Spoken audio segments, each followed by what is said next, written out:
Hi, so in this video I want to show you how we work on cleaning underneath the strings, the products we use, the techniques we use, and some precautions. The first precaution is don't put any product on the tuning pins whatsoever, like avoid any product if you can.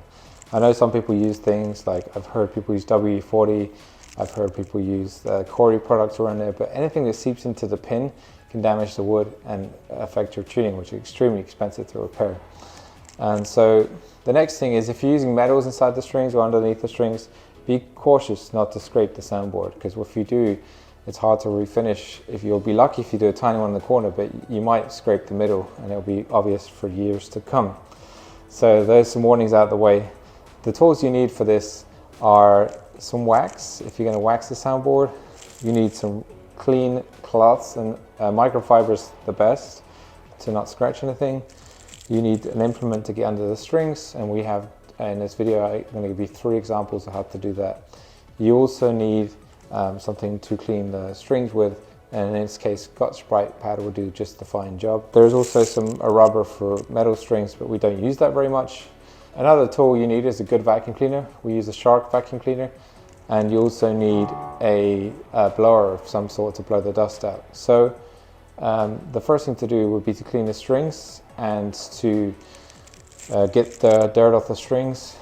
Do this before you tune the piano, because you'll detune some of the strings a bit. We use a Scotch-Brite to clean on top of all the strings, just the surface layer. It doesn't change the sound really much whatsoever that I've noticed. And then once you've done that, you can blow out all the dust to the side of the piano and you can vacuum it up. And also then you'd use a brush to clean on the pins and around the bridge, and then you would use a vacuum in the other hand and you would clean out all of the dust into the vacuum. Just do that multiple times until you get a nice clean base. And then once you've done that, you would start to put cleans with a cloth.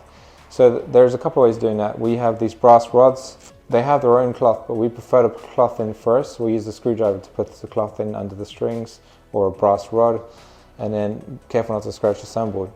And then use the brass rod to push the cloth around. Now the next technique is to use a piece of very thin metal with a hole in it, and you can tie in the rag to the hole, put that underneath. It's very flexible, good for the corners. I really like it. We have to be careful with that one because you can accidentally release the tip and you can scratch the soundboard. Be careful. These are you need a lot of kind of caution and need to be watched before you start going heavy. The third way, which is free, there's no necessary tools, is to get a piece of cloth and then tie it on both ends with this, scrunch it up so it goes under the string and the string pushes down in it.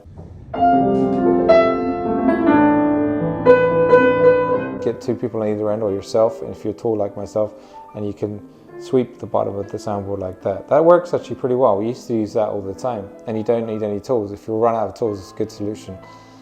And so the next thing, once you've done all of that, you clean off the dust. You clean the key bed, which is where the action goes in. You can blow the action outside the house. Be careful not to drop it, but take the action outside and blow the action outside so the dust doesn't go inside the house.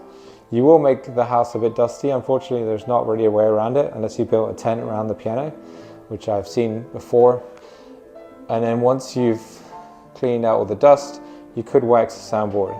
And then in this case, I didn't wax the soundboard because it didn't look great out. It didn't look like it needed some reviving. But in some older pianos, it can be nice to wax the soundboard.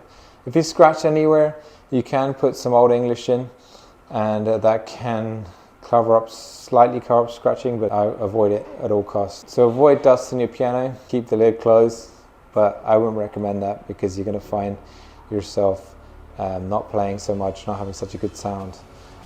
It's just one of those things that needs cleaning.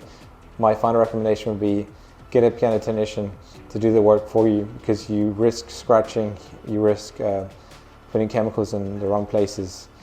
Do a dry clean if you can do it yourself, do it all dry. And then on the soundboard, one way of getting the liquid into the soundboard without touching the string is a very fine filter. Put it between the strings and then drop the liquid in there and then clean that off. My name is Evan Roberts from Roberts Pianos Houston. Thanks for watching this video. If you found it useful, subscribe. Let me know your techniques. If you're a technician and you clean pianos all the time and I missed something out, or there's a way of speeding up the process, or you have the steps, let us know in the comments, and we can all learn together. Thanks very much for watching. Bye bye.